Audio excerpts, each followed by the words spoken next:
Gawa nga ka pa, ayaw ito kami. Ay, daan. Kalipas din po ngayon. Pero dito lang kasi sa parang yung kami nag-import sa po. Ngayon po, iaabot naman sa inyo kung paano po isasabuhan bilang isang magulang sa mga anak. Ang pagiging responsableng magulang ay isang pagsisikap na itaguyod ang mabuting kapakanan at ulat ng kanyang mga anak.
Wala din ano.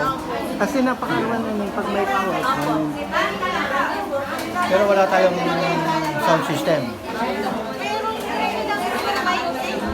Ay kung may...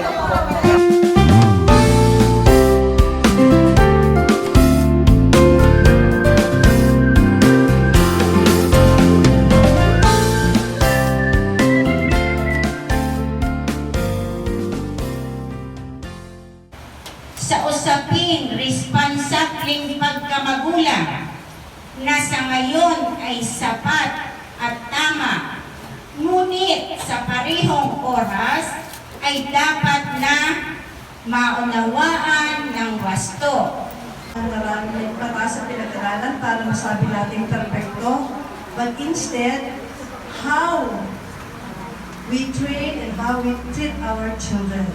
Ako po, si Edith, siguro ang ibig kasing edad ko, meron po akong 4 anak, at higit po sa lahat, ay ang sentro po ng buhay ko, sigurado ako ay magkaisip, ay ang magpuri at magpasalamat sa Diyos.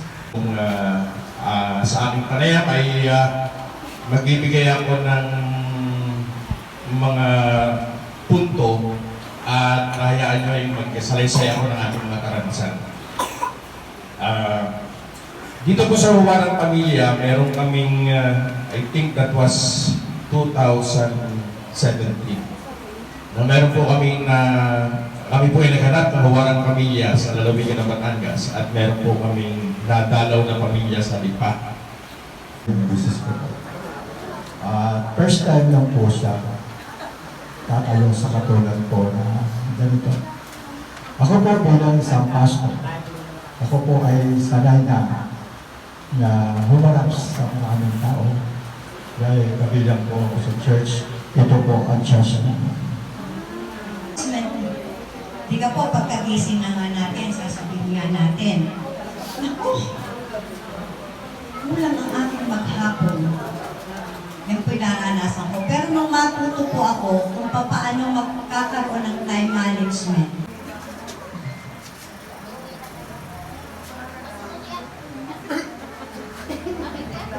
Kung pinag-uulan natin ang ito ng mga kailangan natin sa pamilya, sa ating mga anak. Ano po? Sa pagkain. Dahil itong paligid na ito, So ngayon po, para po sa kalaman po ng lahat, ay ang po kayo na inaakasan para po i-discuss ang isa pong mahalagang bagay. Napakalaga po nito sa ating pong buhay. Bilang isang magulang,